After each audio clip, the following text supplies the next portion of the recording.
大家好，欢迎收看这期的公子视频，我是公子沈。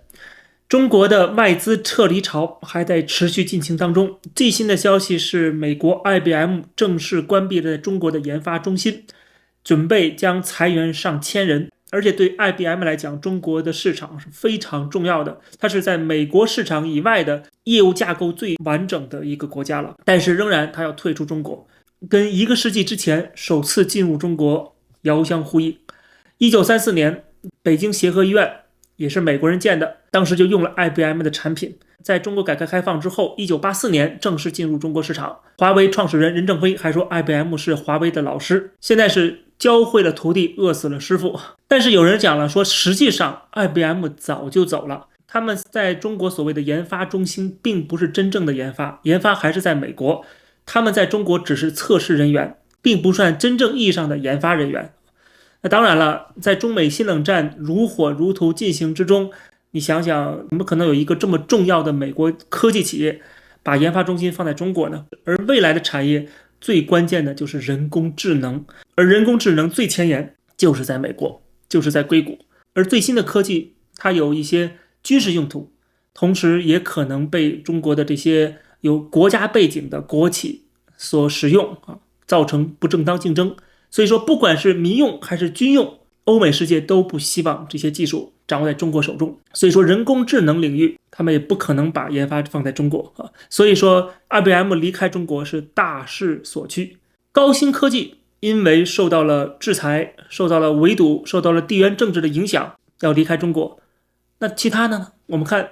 台湾的鼎泰丰餐厅也宣布在中国华北关闭14家门店。很明显，中国的餐饮业也黄了。那有人可能会说了，你鼎泰丰离开中国，那是你餐厅经营不善造成的结果，不是我们市场不好。北京统计局最新的数据显示，2024年的上半年，北京规模以上，也就是年营收1000万以上的餐饮业的利润总额只有 1.8 亿元，同比下降了 88.8%， 这已经不是腰斩了，基本上就是已经大幅度萎缩到就剩个位数了。利润率只有 0.37%，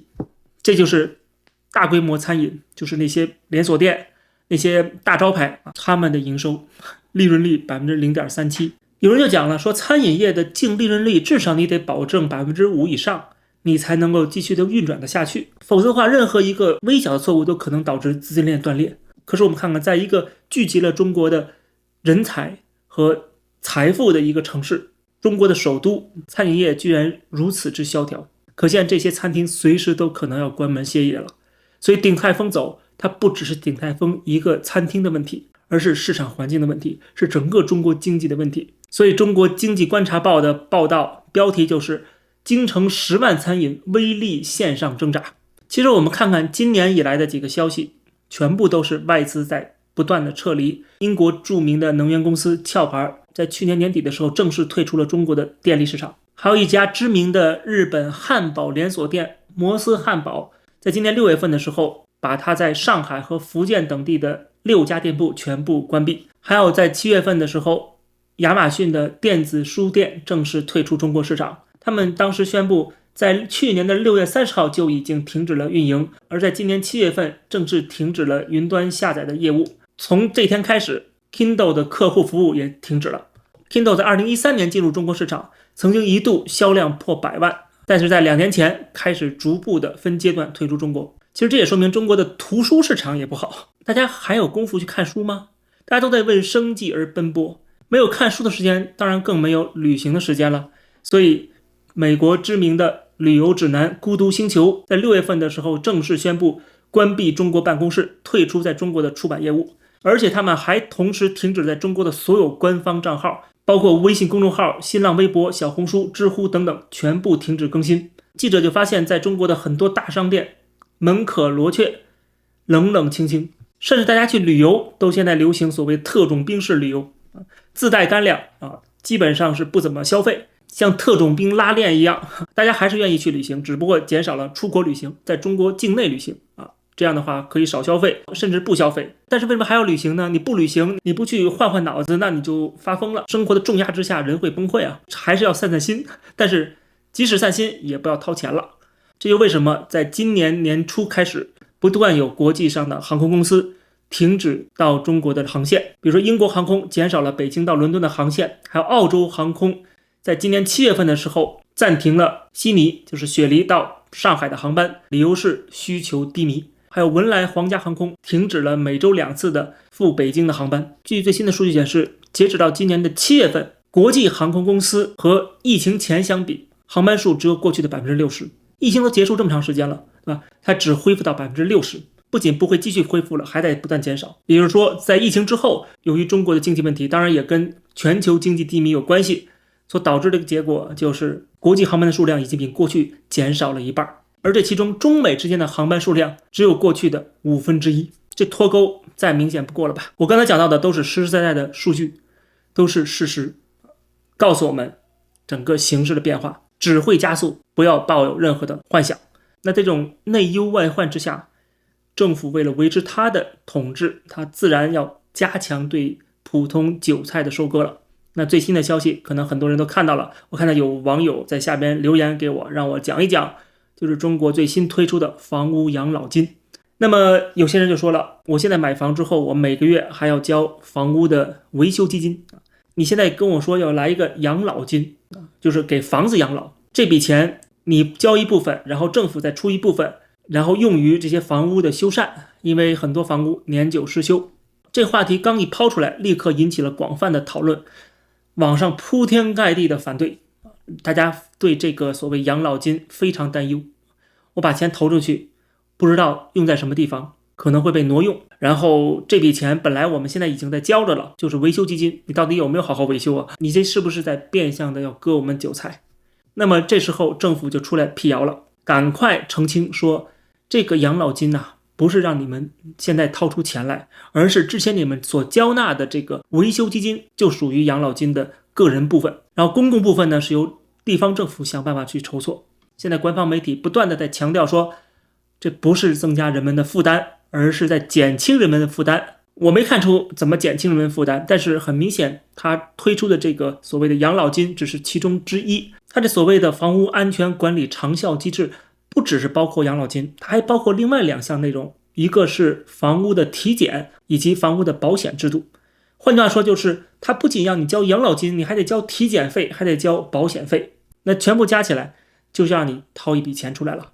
所以说养老金它只是一个引子，它引出后面的更多的费用，然后给你起一个冠冕堂皇的名字，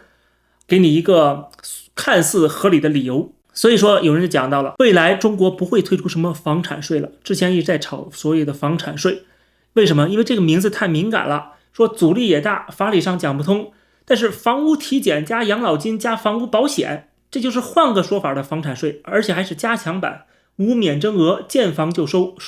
征税力度可比预期的房产税还要大。很多人还在蒙圈中，说明改名头征税的目的已经达到了，狼来了，很多人还都不知道。其实这个所谓的体检费、什么保险费加房屋的这个维修的养老金，其实之前就已经在收了。收的是什么费呢？收的是一部分费，就是所谓的维修基金。你既然说要维修这些房子，用于维修 ，OK， 那之前的这个维修基金算怎么回事呢？我们可以看到，中国维修基金在2013年的时候，由证券日报所报道的，中国全国交存的住宅维修基金已经超过1万亿人民币了。但是使用率不足1%。那么好了，人们交了这么多的钱，超过1万亿人民币都放在银行里边，这笔钱是怎么回事呢？这笔钱的使用率却只有1%。你不想想把这个钱利用起来去进行维修，你现在却要换一个名字变成养老金来收然后得增加其他的一些费用，你这是什么意思呢？就是那1万亿已经被收刮过来了，已经被当作韭菜割掉了。那么他想继续割，怎么割呢？再给你起一个新的名字，然后再增加几个费用，最后告诉你这是一个打包的性质，你继续交，而且交的可能还更多。但是你之前的费用都没有好好的利用，我为什么相信你这笔费用就能够好好利用了呢？那有人就说了，其他国家也有这些费用啊，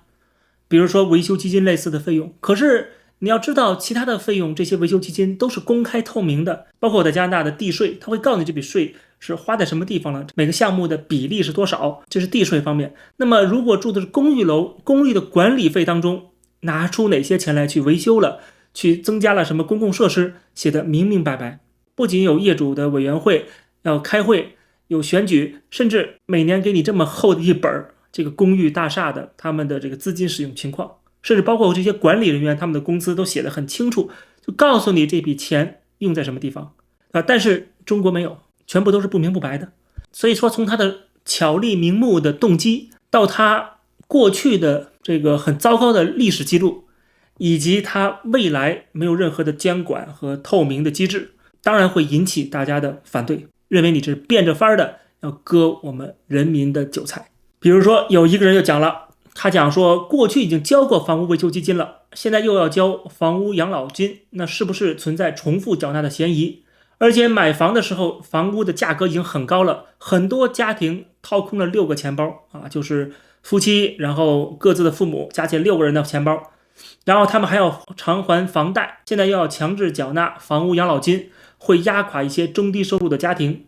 另外还有就是那些高价买房屋的说产权70年，主体质量保证50年，如果没有到年限就出现重大的质量问题，需要动用大量的维修基金，那这个责任是业主背还是原来的建筑商和销售商背负呢？这个问题也问得很合理。你都承诺了你只能住70年然后有50年是保证这个质量的，可是现在又让我们交这个钱，这个钱意思是说万一质量不好，万一出了什么问题那请问这背后是不是有责任？其实这个问题问得很及时，就是因为在中国很多的偷工减料，很多的质量堪忧的房屋一定坚持不了50年的。大家放心，很多豆腐渣工程不出事儿是不出事儿一旦出事儿就是大事儿。当然有时候会有一个诱因，比如说地震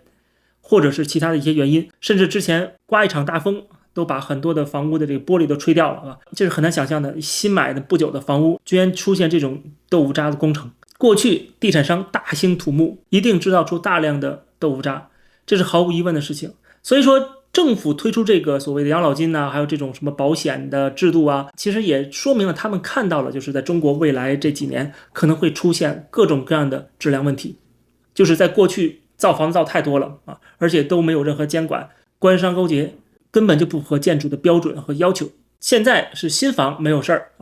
再过几年陆陆续续的各种各样的事儿就出现了，所以他现在要成立这么一个机制，可能也是想要预防未来可能发生的事情可是就是这资金怎么利用的问题，或者人民不相信你们。就像这个人讲到的第4点，也是刚才我说的，现在已经有累积的房屋的住宅维修基金已经累计了1万亿元，这上面说的是使用率不过 10%，10年前的数据是 1%， 那你能不能解释一下到底怎么回事？最后就是收了这笔钱之后如何监控，如何科学合理的使用。我看到一所谓的地产专家对媒体说，这笔钱是属于业主的，使用权在业主，可问题是业主怎么去使用，对吧？有没有机制？有没有业主委员会？委员会怎么选举的，对吧？这些东西全部都是空的，说是使用权在人民手上，那中国政府还说中国是民主社会呢，中国还有人民代表呢，他能代表人民吗？他代表谁了？所以说这笔钱流向哪里，到底谁去挪用了，谁去使用了，这都是疑问。就是因为大家不相信这个体制了，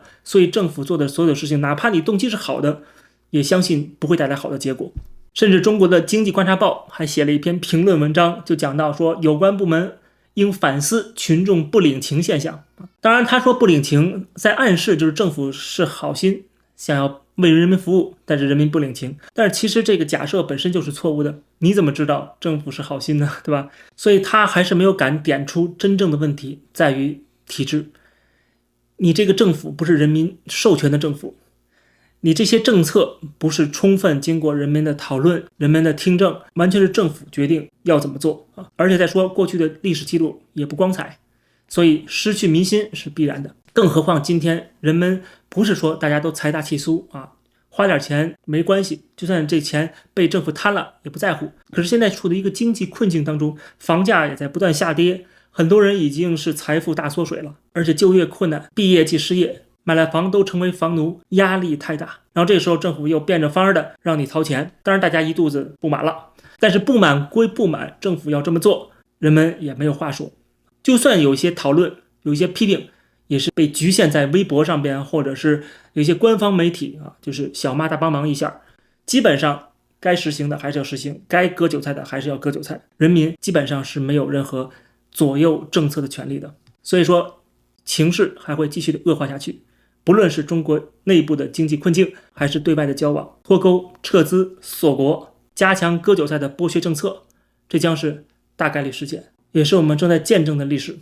好，感谢收看这期的公子视频，欢迎大家点击订阅这个频道，别忘了点赞、评论、转发，我们下期节目再见。